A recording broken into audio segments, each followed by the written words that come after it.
problem, no problem. Like somewhere in Sicily, people just start bringing chairs when the concert should start. Yes. People becomes a bit short. 45 minutes later, the earliest. Yes, I'm expecting things to be Yes. calm still. Yes. That's true. Because Lithuania is the southernmost of the Baltic states. Maybe you know it's a bit like Yeah. Italy, you know. Yeah, maybe. We start getting a Yeah. lag.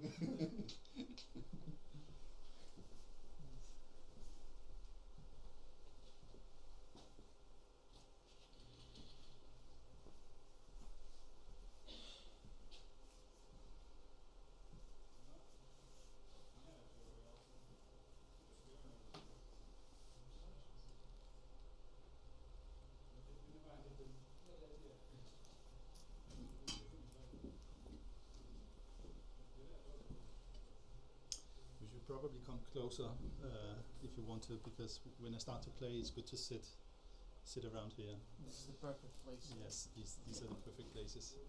If you like to.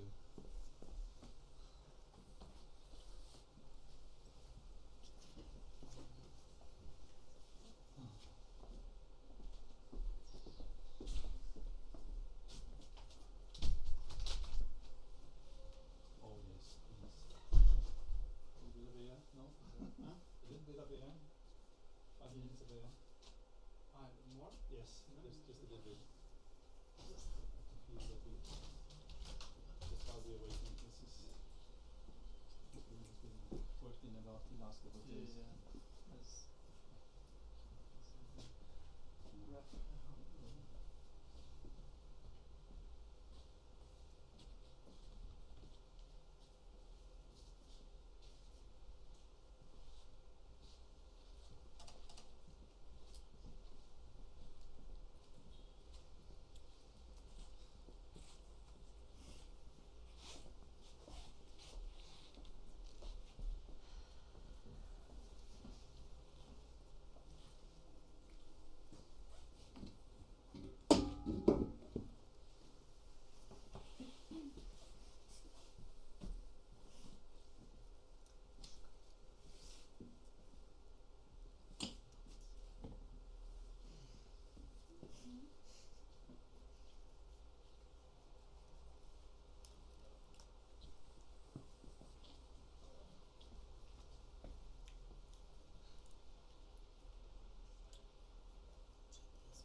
Do you think Tina will come? She might, yes. You haven't had any. I have no idea.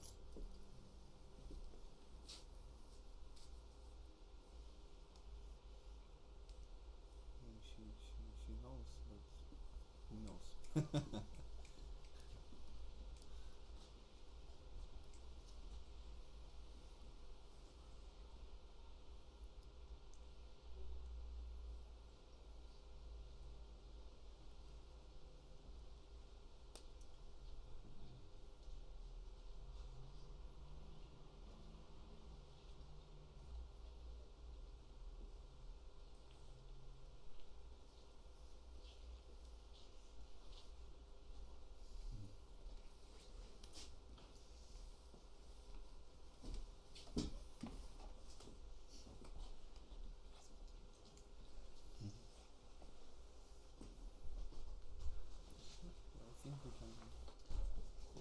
you say Yes, something? just a few words. Yes. So, pleasure to finish our this year's little residency program with Hans Peter from Copenhagen, Denmark. We also feel very special by having him here because he's one of the people who is Norwegian basically, Nordic Baltic region, one of the people who is interested in ambisonics passionately, so to say, and in general with spatial sound. And we also had feeling by him being here that we also learn a lot by trying to do things from him. And well, not to talk much, myself, we maybe all could afterwards, after the presentation or during the presentation, ask questions or have a little discussions if necessary. But it's my pleasure to give a ground to Hans Peter. Thank you very much. I should compliment and say it's also my pleasure to be here. I enjoy very much being in Vilnius and being invited to this place. This Sfera is, according to what I know, unique in the Nordic Baltic area. There's no such system in Denmark, not affiliated with conservatories or universities. There is one at a technical university, but it's meant entirely for acoustical research. So having access as a musician, composer, improviser, artist of some sort is a great opportunity. So I enjoy very much being here. Yes, I'm from Denmark. It's not far away, 1.5 hours by flight, and I feel very much at home here. This is the second time I'm here. That's nice. And nobody knew what I wanted to do when I came. So that's the great gift of doing residencies. It's a carte blanche, as they say. Do whatever you like. And I've made a piece. This is what I decided to do. I've been here almost 2 weeks and investigated a lot, and then also made a piece. So I will talk first a little bit and then play the piece at the end. So you will witness this a premiere of a new piece made for the Sphere. So that's a great pleasure. A little bit about myself. I have a musical background. I've been playing piano and flute, and now I'm a composer. And I've been very interested in electronics all along, creating new sounds, new sound worlds, new experiences has always been very, very interesting. And something like this with a room that you can design and sculpt and play with is close to my paradise island, I would say. I feel really good here. So, yes, I won't talk much about myself because there's so much to say about this project, and I would really prefer talking about this. And I will not keep it too technical, but some little hints to things that I have done will of course be necessary, but stay tuned. At the end I will play a piece, a full piece, and let you listen to that. So first of all, this is me, this is what I'm going to talk about a little bit, composition with ambisonics. And as I see it, you have two big choices you can think of when coming into a system like this. One is that you can use it as a big design tool to design a new and virtual space. This is what I call composition of space. Or you can go another way and record spaces you find interesting around and try to work with them, implement them, and unfold them in this environment. And this is what I call composition with space. With means it's something that has been recorded into a sound file. It resembles very much what you can find in film composing, where you have the same kind of situation that should you actually record on location the realistic sound of the actors, of the environment, and work with that? It's very difficult. It requires a lot of equipment, a lot of preparation, but it gives a very realistic result when it's good. Or the other way is, should you go to the studio with all the control that you have and redesign everything? And this is what is a very common strategy, but there's also, of course, a combination of both. But it's a bit of the same situation that we have here. Should I go out to reality, which is complex, and try to learn something from it, to take it in here, or should I design it from the bottom? So you'll see where I stand in this question. In this project, I have decided to work with space in a sense that I have a huge collection of recordings, field recordings that I've made myself during travels. Okinawa I was visiting there for some years ago, which is nowadays a Japanese island. Very beautiful island.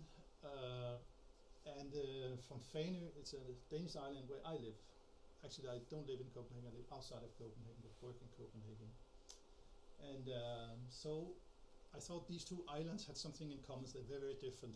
But the idea of an island surrounded by water and things happening to it was in my mind. And you will understand more about this later on. The piece you're going to hear, there's a lot of water recordings in it. So I wanted to sculpt recordings and that had some sense of space in them and to unfold it. This is an experience. I've tried to work with such recordings for a number of years and work it in stereo. And one experience is very difficult to combine two different field recordings with different spaces in a studio with a stereo setup. Sometimes it will work and they will knit, but in very many cases they resist each other. There's so many things that they don't melt well. And one of the things of the ambisonic system that I found is that because of the layout, because of the many speakers, you don't get this cluttering of spaces. It's a lot easier to project real spaces and put them apart and make them speak together. So I was aware of that when I came, so that was one reason I chose this. Another thing about ambisonics, hello, come in, chairs everywhere, is that to my ears, it sounds very natural, which is good also. It's a positive thing. And you have other panning system which sort of forces volume onto recordings which are sounding less natural. This is something very subjective and very difficult to discuss, but this is an experience that also led me to ambisonics. I'm very happy about the system. It can go both in the direction of a big system, but also as a superb form of stereo mixing. And both is really, really great. In stereo, it sounds fantastic. I've not heard any better stereo technology so far. It beats binaural even, I would say, because of the naturalness, which is important. Here's my equipment, good selection of stuff for those who are interested.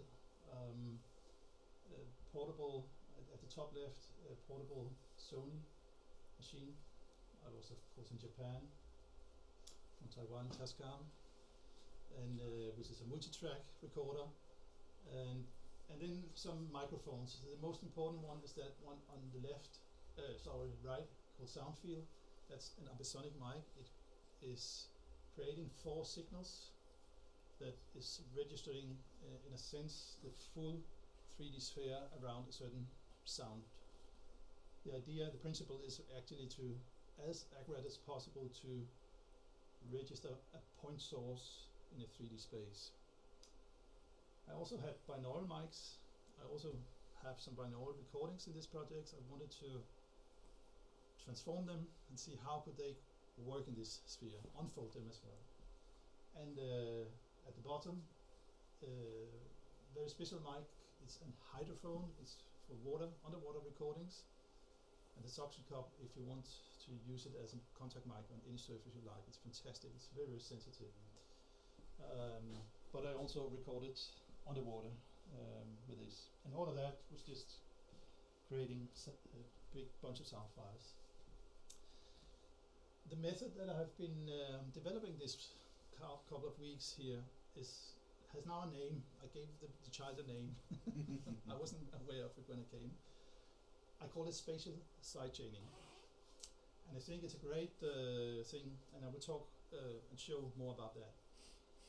Sidechaining is maybe not known to all of you. I'll try to explain it as simply as possible. The idea is to track the volume of one sound and transfer that contour onto another sound, so to speak. So let's say we have one sound which is very dynamic and moving, and another which is more or less static.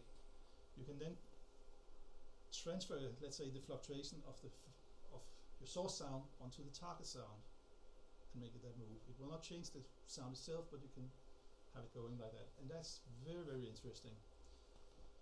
I find it interesting because it has to do with you derive something from one sound and let it work naturally onto another. It's an idea that I've been working with for a long time. It's known from a lot of standard tools, gates, compressors, expanders, limiters, and so on in the studio. Reaper, which is what you see here on the screen on the table here, has a fantastic ability to map sidechaining not only to volume but to any parameter of your choice, which is, I don't know any other program with that flexibility. That means do that in Max. But yes, well, but standard DAWs, it's really fantastic. It means that you, for example, can map such that, let's say you have a sound that is, no, let me give another example that you know about. You've heard it many times, maybe you're not aware of what's going on. Sports event that you listen to, on big stadiums and so on, there's a speaker, and whenever the speaker goes in, the volume of the crowd or the baseball, the football, whatever, the soccer match drops. It docks. It's called docking.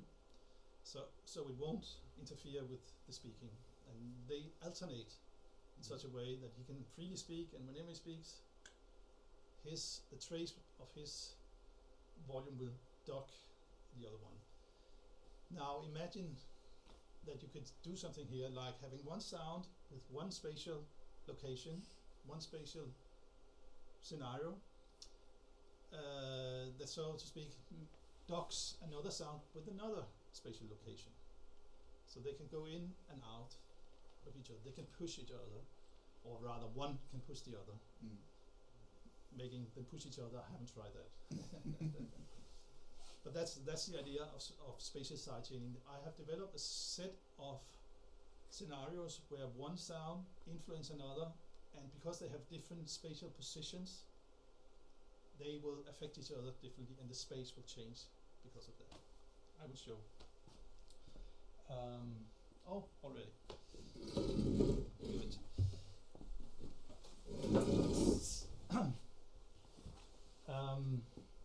These are examples from the piece, and I will now try to navigate in my a little bit too big project here. It could probably be less. There are 60 tracks at this moment. It's a little bit a lot to find my way, but I will give you 3 examples here. We take the first one with bell triggering fountain water. This is from the beginning of the piece. So I have a recording of a bell from a temple area in Kyoto, in Japan, and whenever and then I also have fountain water recorded also in Japan. They run simultaneously, but whenever the bell goes in, it docks, it eats the fountain water, and the bell has this characteristic, it decays, so it goes away, and the fountain water comes in. This is not automation. I didn't do any automation, any lines or anything. I just made what is called docking by side chaining the volume from the bell to dock the volume of the fountain water. Let's hope it will work. I should say I will let it play for a little while. It's just the beginning. The first time the bell will sound is a little bit loud. I'll just be warned, but not too much. But I'll just say afterwards it's going down again. But just that you know.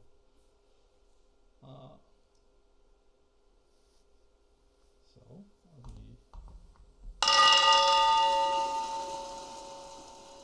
this was the loudest. Listen to the water. It dies away. Comes back.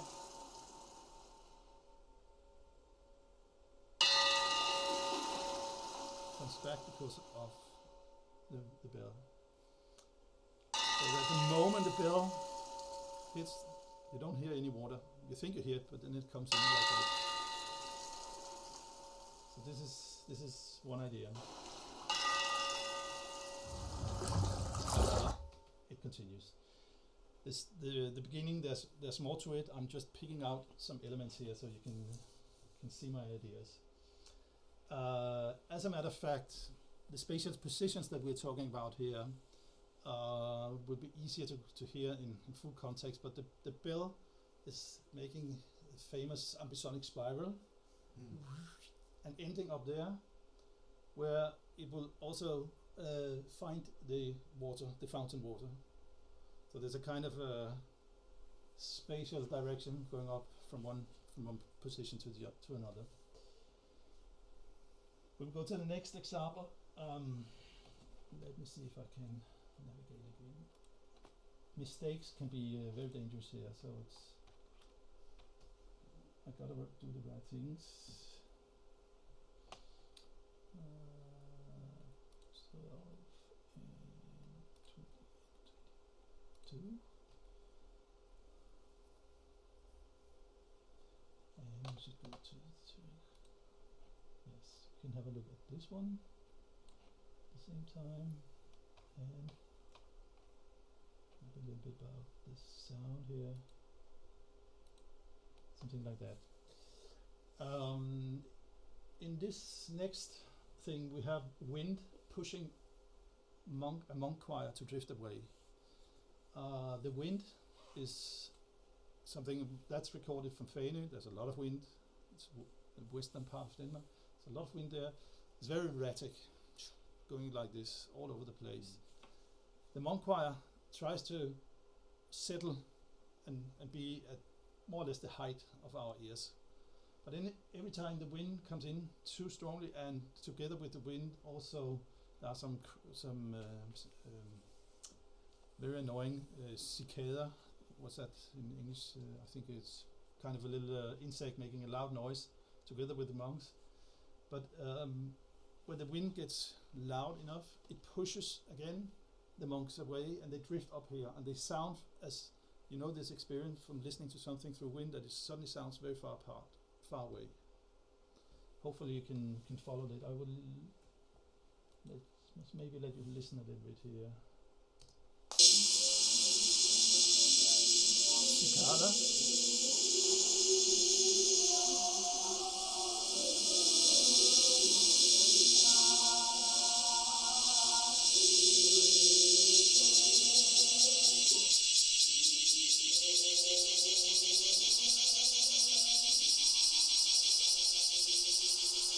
It gets like a little bit muted.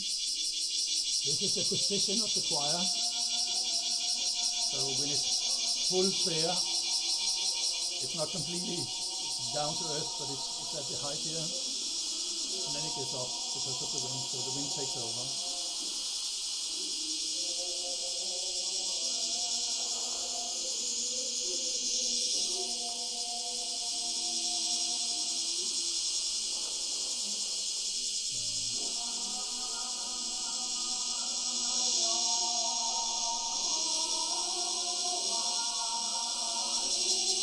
No wind, and they remain stable. The wind comes back and it starts to drift a little bit again. Yeah.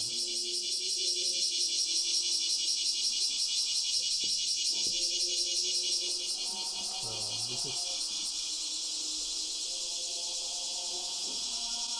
think this is a very, very good example of spatial side chaining. It's really clear what I mean by it. I have a third example. Yes, let me work this out again. And it's also based on the same. So we will have this and that. We can have this transform and this transform. So, and we will go to, where will we go to? We will be going to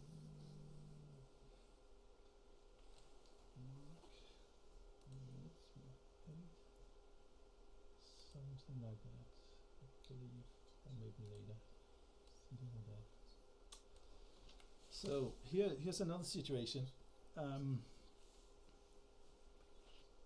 Big waves, sea waves, are coming. In the first place, we have small splashing waves. This is a situation where it's a sort of a development is going on into bigger sea waves. There's a marketplace. It's the fishing market early morning in Tokyo. There's a lot of noise and cars and motorbikes and people talking and selling fish and so on. Quite noisy, like 5 o'clock in the morning. Hectic activity. And then I have this idea that, let's say we have the marketplace just in the middle of everything. It's sort of distributed evenly, spread out. But the water is coming in from the side, and the more the water is coming in, the more it overflows the market and make it go away. And it's coming in from two sides, this water, and you will hear it sometimes go from side to side, but you will see these blue buttons move towards the middle, and as they reach the middle, the market sound will go away. I hope it will be clear enough.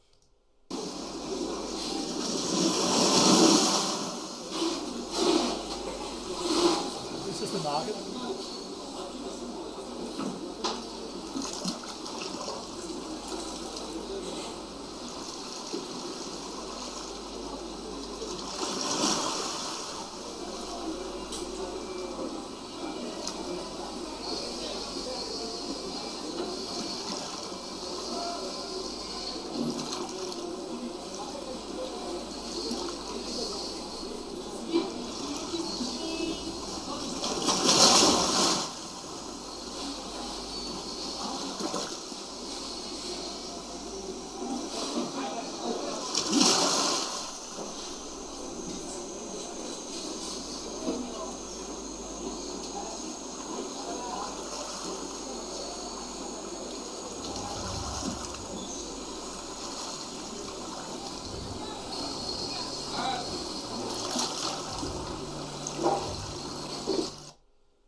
Context of the piece, this is some solo tracks. There's more to it. Bigger waves are coming in as well, but they do the same thing. They just add on top of the others and overflow the whole scene, and you just end up hearing water, and sometimes a little bit of market here and there, overflown by water. Okay, I'll continue. This was the intended examples. I won't talk much here, but these are the tools that I've been using for those who are interested. We can talk more about that. I can just say that one interest for me in coming here, I was here already once before in a workshop context, and I saw that there has been implemented some very fine tools by the second line here called Ambix and MCFX by Matthias Kronlager. Which are really well adapted to work in the sphere here. But I was curious to know how would that integrate with all the other tools that we have and that we know and then we can get, like all the other stuff, which is quite normal nowadays, that we mix tools and take a little bit here and there. So I went through all of that, and they all have they are all used in this project. They have different functions. Reaper is environment. Ambix and MCFX is really the motor driving the system here. ATK plugins are those you see here with this nice graphical interface that makes it easy to manipulate the spatial positions.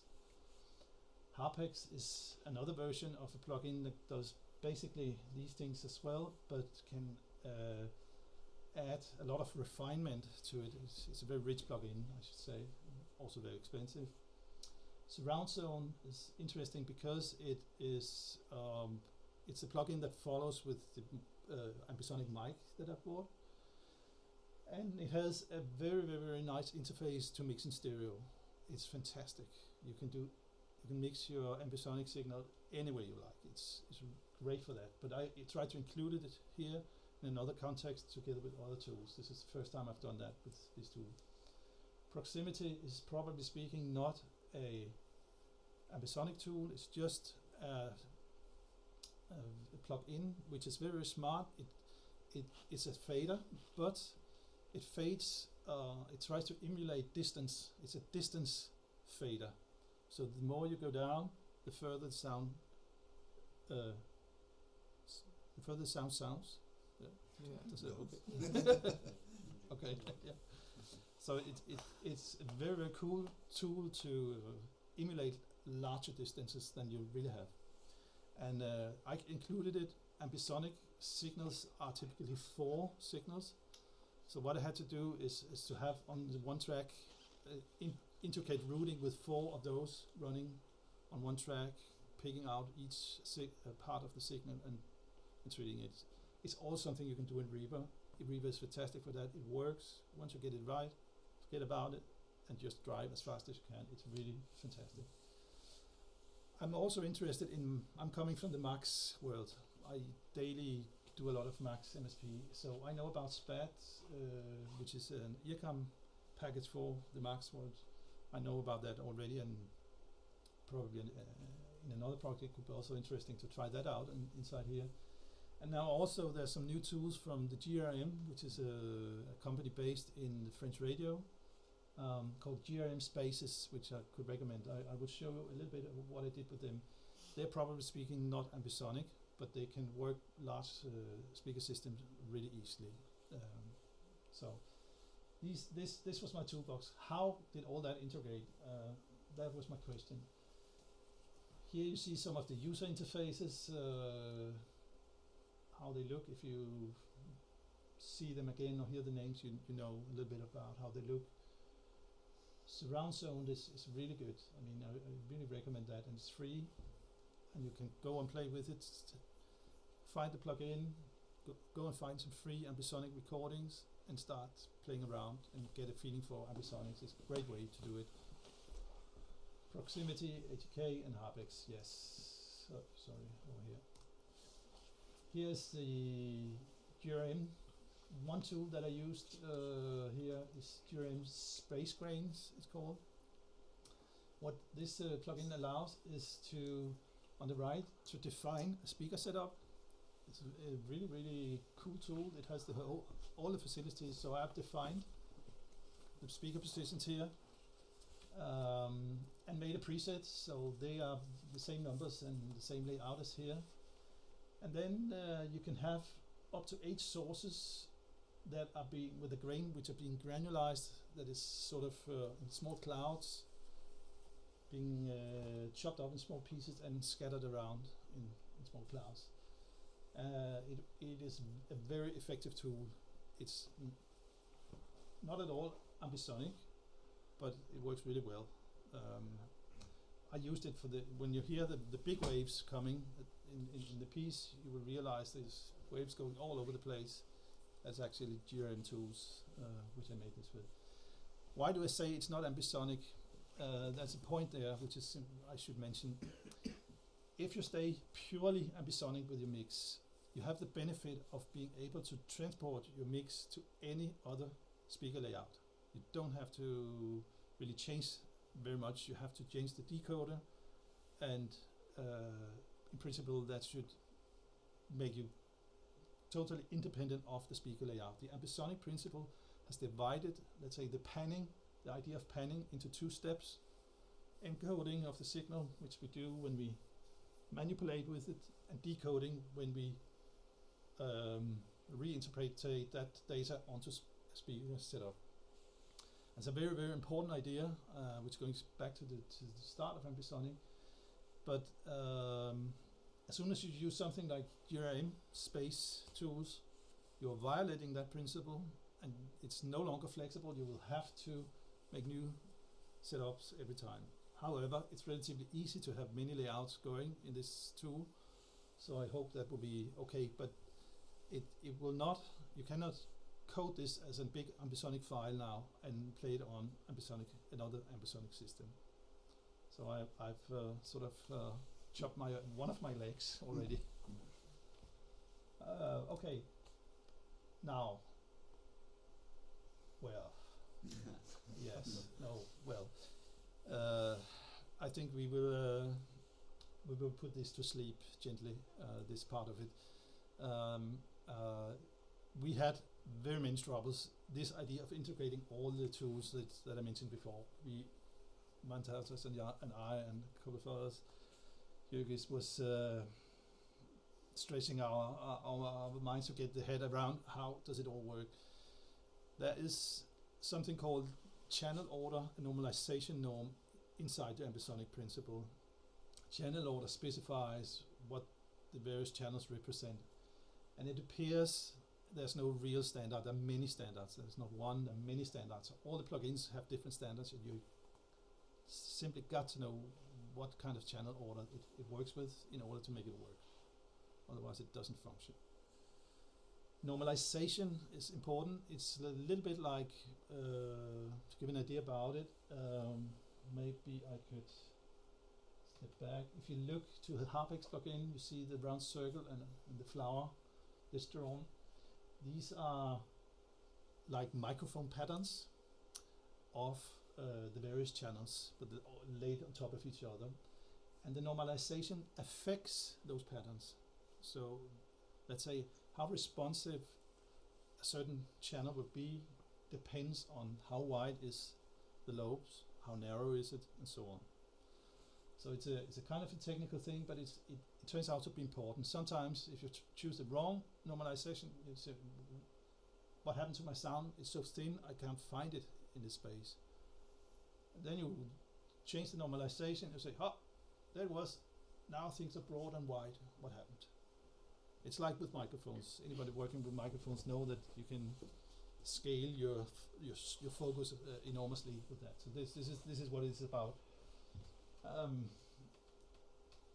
I made this list to I think it's a gift I will deliver, because how to go from the various ambisonic formats between all the plugins, what to do, and so on and so forth. But otherwise, good night with that. Converting between ambisonics, that's a part of the same story. Yeah. I would just say one thing, which is the practical part of it. It is within the ATK toolbox relatively easy to go from normal stereo to a special ambisonic format that really works fine in here. There are many ways to go about this, but this is a way that we haven't done so much before, and I can really recommend that. It's a fantastic stereo that you get out of it. Any ordinary stereo will sound double as wide, double as deep, and so on. The only thing it will miss, it will have no height, but all the other aspects will be. And then you have an ambisonic signal that integrates in such a system. Okay. Oh. Yes. Yeah. Okay. Maybe not yet, because there's still a piece to play. But I will close down this thing now and get back to where we started. Deck. And so I will have to read this carefully again.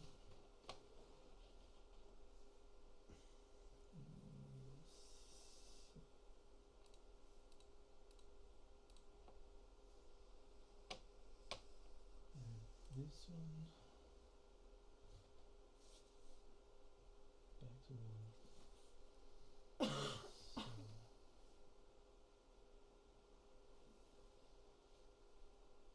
So this is now the piece. We will be listening to the piece in its full length. A few words about the piece also before I play it. So there's all these sound files which are recording of various materials. There's one here on the top which runs more or less throughout the piece, but you don't hear it all the time. It's filtered out. Great part of the middle you don't hear it really, only indirectly. But that's a underwater recording from a coral reef near Okinawa, and it's just create this crackling. You probably know it if you've done diving a little bit, snorkeling or something. There's kind of a crackling, high-pitched crackling going on. You will recognize that. It's kind of a background, like a tableau where everything unfolds on top of that. And then I have basically, well, there's more or less 12 sections, but 3 great scenarios unfolding. Water is in the first half is like tiny waters, but coming in and becoming more and more, going from small fountains to water at the seaside to going a tour in a canoe on a riverboat, and that ends and you get into the second big section, which is the monks, the cicadas and the wind that runs for a long time and develops into some very high-pitched sound, which is very present in Japan. You have this feeling of it's very hot. It's some kind of dim and high-pitched noise all around you all the time. I conceive that a little bit the sound of Japan, actually, this high-pitched element. Then we get to the marketplace, which is the green one here, which is being pushed by water, as you heard, and the water is getting now really big into almost catastrophic. Earthquakes are really well known in Japan, but also at my islands, it was very, very flat. We are very, very anxious about climate changes. It will affect the place I live. It's probably within my lifetime. If it goes like it is like now, as dikes all over, that they will have to be heightened or there will have to be done something. It's kind of situation. So there's this element. Together with that water, there will come a very, very big temple bell coming in and following all the water until its very end. And we are entering on the feet and on the ground. Well, not the ground actually, but in water. Me walking in water at the very end. I call the piece Spherical Island, and you wonder why. I've been working here. And with that, I make a reference to both Okinawa and Fanø, which are small, fantastic islands in themselves, but somehow also drift in their own reality, you could say. It's a good idea. Well, you cannot sit very much closer, but it's a good idea to be in the middle when we listen to this, to have the full experience of all the movements. There's a lot of things going on, but if you can't, I will move myself to some other place so you can enjoy it. Grab your chairs and come closer.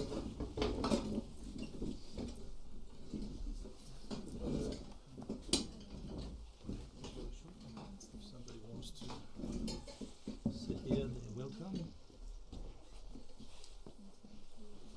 We could even maybe is it an idea to switch off? I won't be needing it anymore.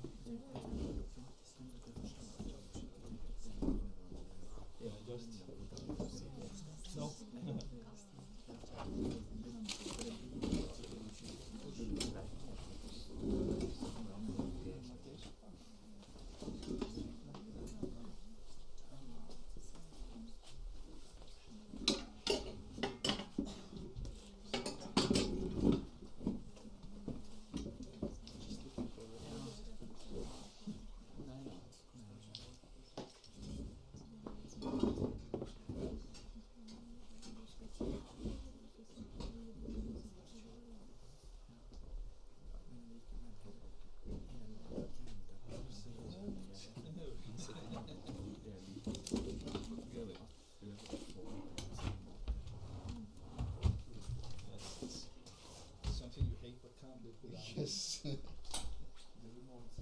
can't really reach it. No. You know?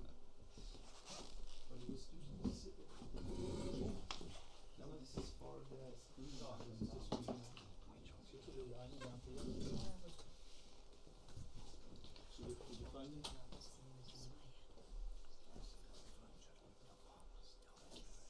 Yes, and then we would have a very well-known sound, a beep. Yes, after some time. Yeah. If you don't mind, we just wait just a little Yes, or beeps to go Yeah. away. bit.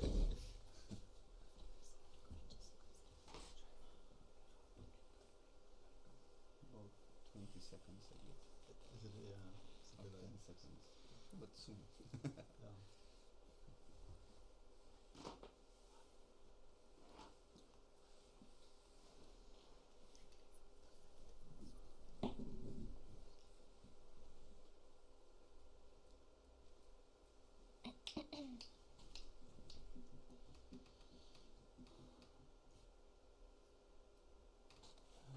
Something. No, something seems stimulated. Also something Yes, left much as too well. much is smooth. Good. Good. This is binaural master. Oh, wait a minute. No. This is correct. Oh no, this is actually correct. Let me have a look. I got a more 45. These should be moved and so good. This so just to make sure, binaural master we don't use. Canal 2 binaural master. I got much too many tracks. I did something stupid. I was working on 2 projects in various parts of the piece, and then I wanted to merge them, Yeah. and I couldn't, because all the material, almost every sound file has its own spatial location. So I need a track for just one sound file needs its own track, and creates plenty. So you need to find ways to organize yourself. So it's possible to bounce into third order or sixth order file. Yes, but then you don't have backwards. yes, I'm not there yet. It's so fresh. And Reaper has project in project option too, but Okay. Yeah. So I hope it. I will warn you. If I feel that something is missing, I will jump up and start it over. Okay. But if not, I'll let it play. So.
contribution to this party. Yes, thanks very much. Yes, if Are there some questions? comments or anything. Or comments? I have many questions, but they are just too many, I think. Maybe we could talk a little bit later Sure, after. I would be happy to. Well, you mentioned, I think, one interesting thing stayed in my head. If you, an example, mix this kind of piece into stereo, and as you said, it sounds wider. I mean, it normally works in the stereo system, because if you listen binaural sometimes on the standard Yes. setup, it might sometimes have strange phasing, let's say, issues. But like there is this Yes. UHJ format. Yes.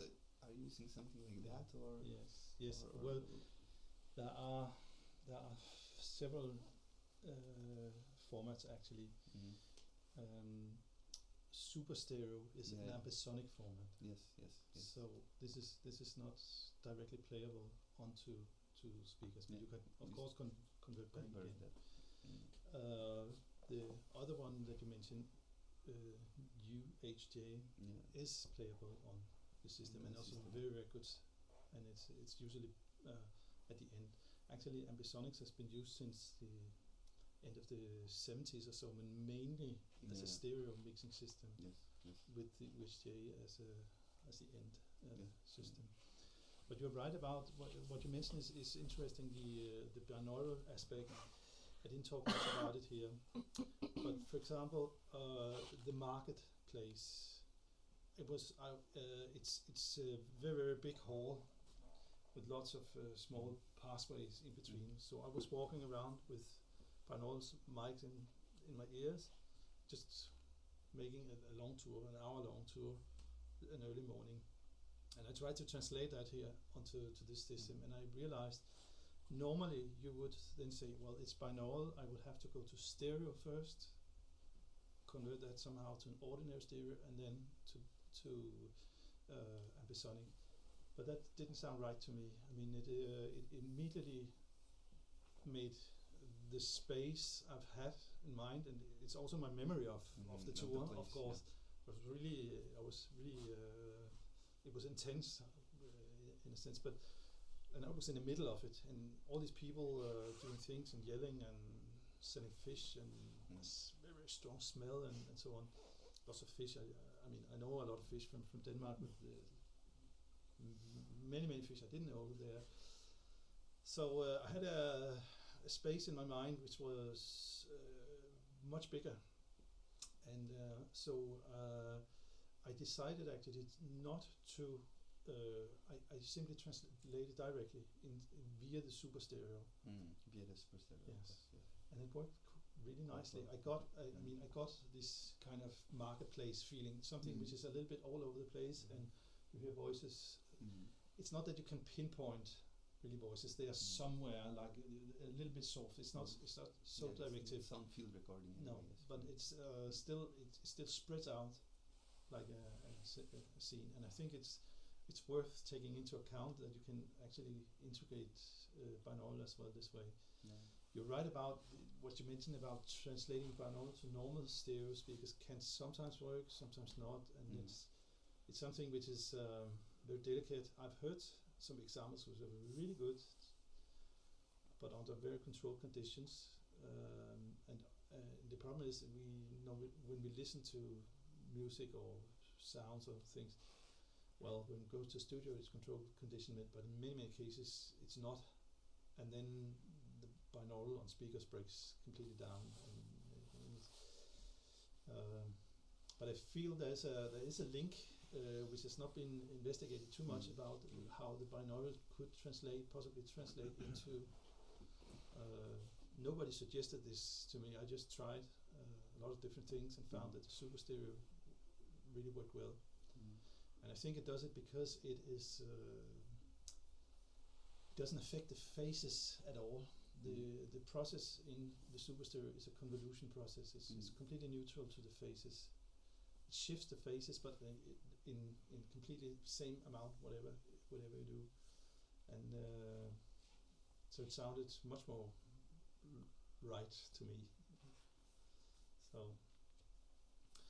yes, there's of course many aspects you could mention on such a project about field recordings, and as you see me as an artist, I've tried to mix a lot of techniques and mix a lot of different types of recordings, and there could be many good reasons for being a little more puristic and isolating. Say I work with not so many techniques, but this is something that has accumulated over a good number of years. So this is not something you do from one day to the other. Of course, this is a collection of sounds and microphones that I've bought. Every time I had a little money left, buy a new microphone, and something you can keep. This is the good thing about microphones; they can last for years. But if you should, for example, go and experiment, I could suggest two things, which would be very many recorders nowadays.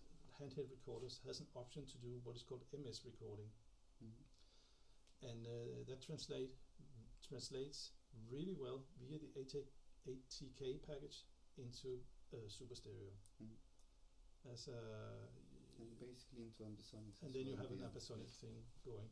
And unless you have the ability to really buy an ambisonic microphone, but they start, like €1,000 and up, and goes quickly. So it's pretty expensive. But MS is pretty handsome as well. There's no MS recordings here. This is beyond that. Then of course there's this special thing about, you know, I've somehow put myself in between two chairs here. I said I'm composing with space, recordings that have space in them. On the other hand, I think it's clear that I've also created something completely new out of it. So I'm sort of, you know, I'm an all-inclusive type of guy, and it's of course what really interests me is these new experiences, these new spaces that we can get to via the Ampersand system. And for example, water is another issue. Recording water is not easy. Recording waves well is really something you can spend a lifetime on doing. And I admire those who do, for example, the BBC Nature and those guys. My God, they must really know a lot about what they want. And I heard, for example, one, he was saying he had microphones like in 4 distances that he then recorded simultaneously and then mixed down to a stereo to get this wave, the kind of wave he wants. And I think here, for example, with this speaker setup, I'm so happy about this possibility to hear the movement of the waves. This is something that I've been missing in just all the recordings I've heard until now. You hear the waves, but you don't hear any movement really. And here it can go over you or around you. And that's how waves are spatial, actually. You realize that. So that's so there's a lot to discover, and thinking about recording in with all the microphones that you have, recording in strange places, and pick them out and project them up on a big system like this, and explore them. This is really fantastic. I think great opportunity and great vision that we have this sphere here. Yes, but I'll hang out. I'm around for the evening, so come along. And Well, we are welcome to keep on talking. Yes, informally. But I would just say formal thanks. This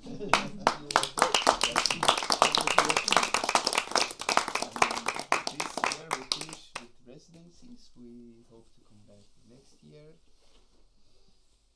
And we also hope that Hans-Peter also will come back on many different occasions to work with us further. Be sure of that. Yeah, and thank you everybody for coming. Thanks.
These are things that are not existing.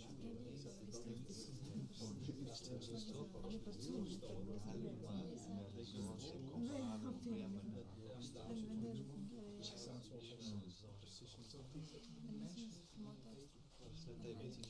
yes, there are two. If you come here and work, there are